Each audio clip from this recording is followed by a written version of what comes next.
Burna Boy a fait un travail extraordinaire. Aujourd'hui, c'est une superstar. Au niveau, au-delà de l'Afrique. Il ne peut pas être ignoré. On l'a accusé de voler la musique des Américains. Oh, ils volent les styles des gens. Ils ont même mis des vidéos le Burna Boy en train de rapper. Mais c'est normal quand vous regardez quelqu'un en train de rapper. Très souvent, il y a combien de fois on demande à un artiste, est-ce que tu peux interpréter un truc de quelqu'un d'autre? N'est-ce pas? Ça pourrait être de rap, le hip-hop, ça pourrait être n'importe quoi, n'est-ce pas? Quand tu apprécies quelqu'un, tu peux interpréter facilement ce qu'il fait, sans nécessairement refléter ton style à toi.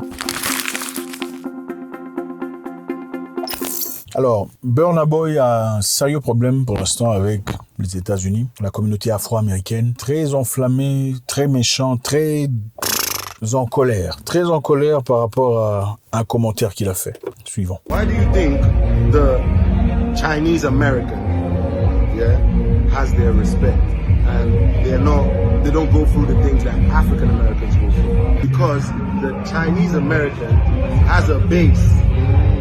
He actually knows where he's from in China. Right.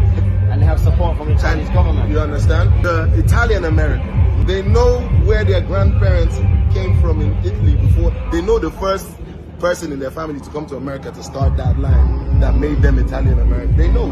And same goes for everyone else except the African American. Donc Burna Boy, pendant une interview avec, vous savez, c'est une superstar. Pendant une interview, on lui a posé la question de savoir comment est-ce que la communauté afro-américaine pourrait faire pour se démarquer, pour évoluer, avancer, comme les autres communautés aux États-Unis. Parce qu'évidemment, aux États-Unis, il n'y a pas des vrais Américains, ok? Il n'y a pas le propriétaire de l'Amérique. En tout cas, ils sont pas ces personnes-là que vous voyez. En réalité, les vrais propriétaires des États-Unis sont les Amérindiens, qui sont venus face aux Européens qui sont venus aux États-Unis pour venir conquérir. Évidemment, quand les Européens sont venus, ils sont venus, vous savez comment ça se passe, gentiment, tout ça, on est là, on va rien faire de mal, on est là pour apporter la religion et tout le bazar. Et ensuite, c'était une affaire de vous devenez esclave, vous allez travailler pour nous sommes vos patrons. La suite, vous la connaissez. Bref, les États-Unis est composé de beaucoup de communautés. Il y a beaucoup de communautés qui sont aux États-Unis, qui vivent et qui progressent. Burna Boy a fait un commentaire disant la raison pour laquelle nous voyons un Amérique beau, c'est parce que le Chinois, bien que le Sino-américain soit américain, il connaît sa famille en Chine. Il connaît ses cousins, ses cousines, ses nièces et ses neveux. Il sait très bien d'où il vient en Chine. Donc, il connaît sa province en Chine. Il connaît sa nature. Il connaît son origine en Chine. L'Italien américain, bien qu'il soit propriétaire de business aux États-Unis d'Amérique et un vrai Américain, il connaît d'où il vient en Italie. Il connaît très bien la première personne qui est venue de l'Italie jusqu'aux États-Unis et a commencé cette lignage, cette descendance. Il connaît la personne qui est venue dans sa famille, qui est venue, la première personne qu'on a emmenée de l'Italie, qui est venue aux États-Unis. Les Italiens connaissent cette personne. Donc, ils ont eu un sens d'identité. Ils connaissent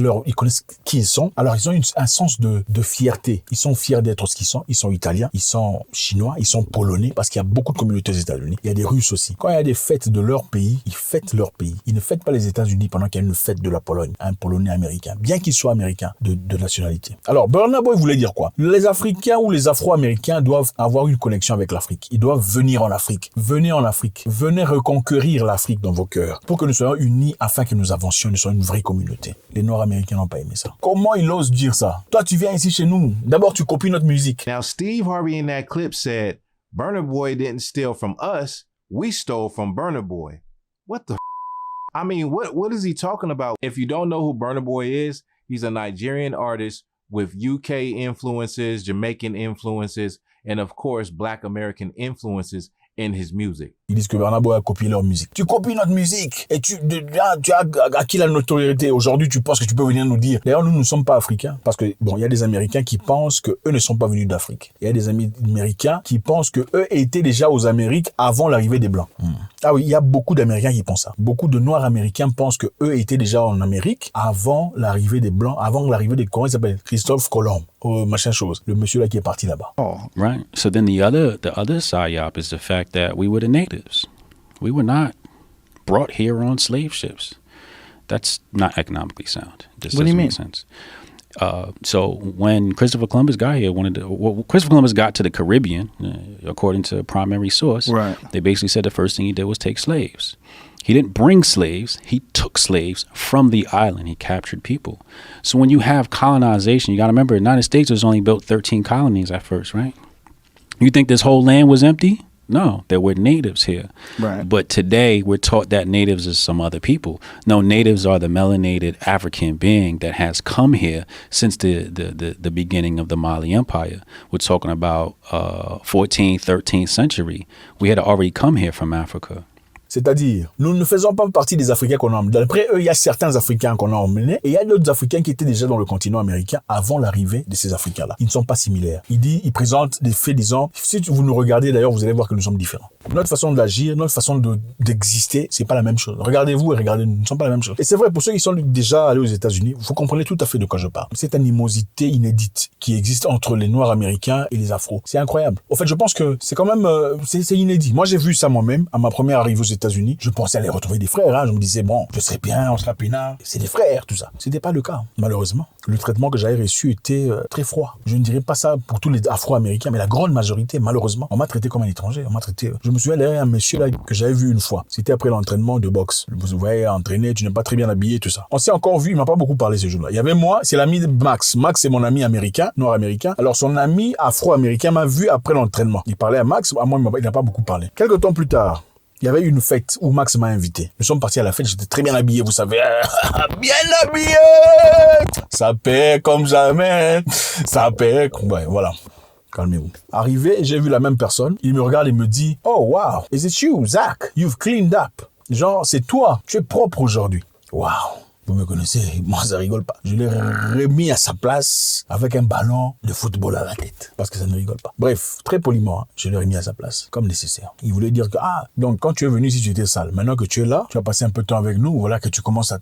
Les habits là, j'ai pas acheté ça là-bas. Les habits, j'ai emmené de l'Afrique. Bon, évidemment, quand tu viens de l'entraînement, tu as sué, tu vas être comment? Bref. C'est pour dire que cette animosité existe, ça existe. Ce n'est pas nouveau. Pour ceux qui connaissent l'Amérique, ils savent que ça existe. Et généralement, le comportement des Afro-Américains et le comportement des Africains est très différent. Les Africains qui viennent aux États-Unis viennent travailler. Ils sont là pour des objectifs bien précis. Ils sont pas là pour s'amuser. La grande majorité des Afro-Américains, pas tous, beaucoup malheureusement, ne travaillent pas nécessairement à la hauteur des Africains. Ils ne sont pas aussi bosseurs, d'accord? Alors malheureusement, beaucoup de personnes, pas seulement les Africains, mais aussi beaucoup des Blancs américains, traitent les Afro-Américains de paresseux, d'accord. Alors, à partir de là, beaucoup de Caucasiens américains préfèrent dealer avec des Africains que dealer avec des Afro-Américains. Bon, il faut aussi dire que les Afro-Américains, entre eux, il y a beaucoup de problèmes, beaucoup de difficultés, en fait, les gens, entre eux-mêmes, ne s'aiment pas, entre eux. C'est bien triste de voir ça. En fait, l'idée de Burna Boy initiale était, venez chez nous, venez chez vous à la maison. On va se rencontrer, on va discuter, on va parler. Vous allez revoir votre identité. Vous allez vous reconnecter au continent pour un avenir meilleur. Il n'y aura pas de séparation entre nous. Mais qu'est-ce que les gens ont dit?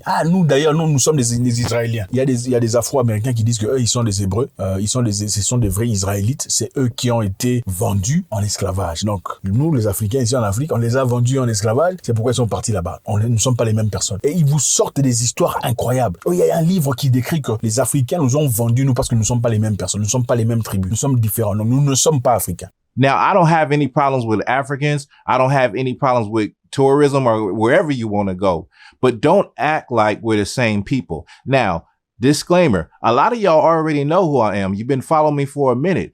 I believe that we are the children of Israel. We the Hebrew Israelites, and we are a separate group of black people. We are a people unto ourselves. And that is the reason why there's such a big divide and difference between the people that came on the transatlantic slave trade and the people who are native Africans. D'une part, ils disent, eux, ils étaient déjà en Amérique avant l'arrivée des Blancs, donc ils sont jamais venus d'Afrique. D'autre part, ils disent, ils nous ont vendus. Donc finalement, c'est incroyable, on sait pas sur quoi tenir. C'est seulement de la haine, de la méchanceté et de la destruction, qui apparemment est génétique, je ne sais pas comment. Ou carrément, l'oppresseur a fait un travail extraordinaire de destruction, qui doit être réparé d'une certaine façon. Et je pense que le message de Burna Boy en ce moment-là, c'est de vouloir ramener les gens ensemble. Si vous écoutez ces vidéos, écoutez ces gens en train de parler. La haine, vous voyez le niveau de... C'est incroyable. C'est comme si on a déjà fait un truc de mal dans le passé. C'est quoi cette comparaison? Si on avait l'unité, le sens de se mettre ensemble pour construire, si on avait ce même sens-là qu'on a pour la haine, la destruction, les mélanodermes seraient très loin dans la vie. Mais malheureusement, ce sont les mêmes problèmes que vous voyez partout. Et ceux qui se font de mal entre eux, c'est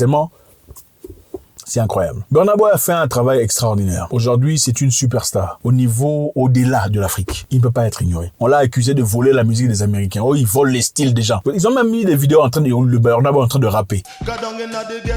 You to grow up, fi eat na the street, never been so tough. Either you have this something for your rise and bust. Mais c'est normal quand vous regardez quelqu'un en train de rapper. Très souvent, il y a combien de fois on demande à un artiste est-ce que tu peux interpréter un truc de quelqu'un d'autre, n'est-ce pas? Ça pourrait être de rap, le hip-hop, ça pourrait être n'importe quoi, n'est-ce pas? Quand tu apprécies quelqu'un, tu peux interpréter facilement ce qu'il fait, sans nécessairement refléter ton style à toi. On dit que le style de Burna Boy est tissé sur le style jamaïcain et américain, donc ça n'a rien à voir avec l'Afrique. C'est simplement de la haine. Steve Harvey a fait un commentaire disant Burna Boy n'a pas volé ce qui vient de vous, de nous. Nous avons volé ce qui vient de là-bas. Parce que nous venons de là-bas. Si vous rentrez en Afrique, vous allez retrouver vos ancêtres. Si vous retrouvez en Afrique, vous allez retrouver vos liens, vos racines. Steve Harvey a passé un message d'amour, un message fort. Them Africans ain't stole nothing from us. They talk about Burna Boy stole this. No, we stole from Burna Boy. Them Africans is us, man.